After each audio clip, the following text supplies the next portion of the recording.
Specific to the comments that were made by Tua, I just want to say, look, I'm genuinely happy for the success that Tua's had, and I really wish him nothing but the best. Part of coaching is correcting. I'm always going to have a high standard. I've done a lot of reflecting and on this situation and reflecting on the situation, communication. I think there's things that I could do better, for sure. I'm human, so that hit me in a way that I wouldn't say was positive for me. But at the same time, I've got to use that and say, hey, how can I grow from that? How can I be better? Do I feel like that's me? No. But how can I grow from that situation and create a world where that's not the case that anyone says that about Brian Flores? RC, what do you make of Flores' response there? I think the first thing that obviously hits you when you speak about being human is that he said when you have a terrible person. So it got away from who Brian Flores was as a coach and who he was as a man. And any man that wants to live with any sense of integrity doesn't want their perception to be that in any interaction with anyone, much less someone you spent years with. And I think for Tua Tagovailoa to finally say those things and put those things out there, it does make Brian Flores reflect. And as he reflects, he says he's going to use these things to be better moving forward, that he has to understand that those ways of communicating didn't work. But to hear Tua Tagovailoa say, you suck, or you're not good enough, or you don't belong to be here, you do have to take stock in the way that you treated another human. It's not just about coaching football. That's not the job when you get paid to be the head coach of a team. Your job is to continue to allow men to grow, to make football a safe space for growth both on the field and off. And I believe that Brian Flores got to be in a place when he was in Pittsburgh with Mike Tomlin where he watched one of the best men in this business have an opportunity to do it.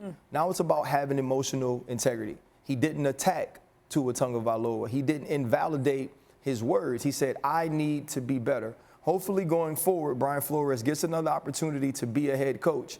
And I know he's going to work overtime to make sure that no player, whether quarterback or positional, feels that way about him as a coach, but more importantly, as a person.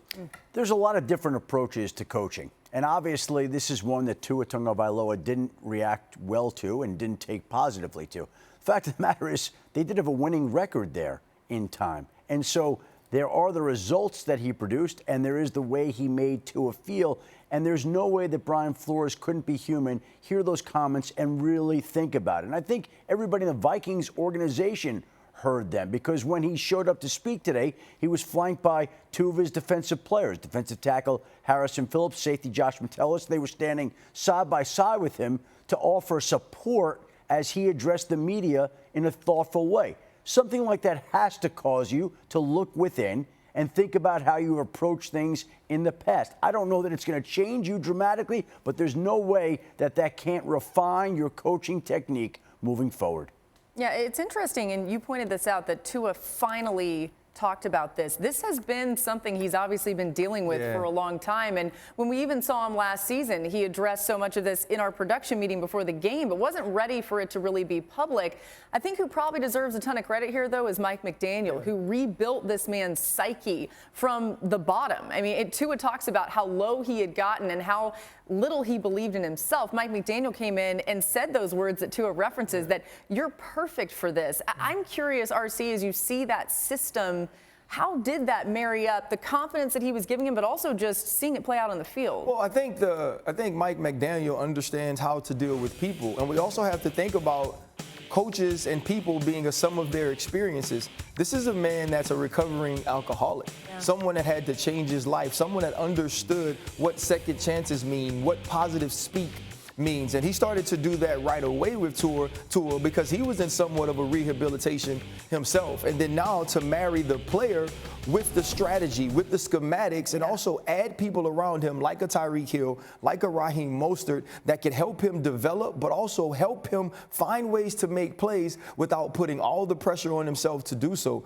I think what Stephen Ross, the owner, has done, and Chris Greer, the GM, along with Mike McDaniel, is give Tua the space to succeed that he came from in college, and that's allowing him to be the best quarterback he could possibly be, and it seems also to allow him to mature as a man.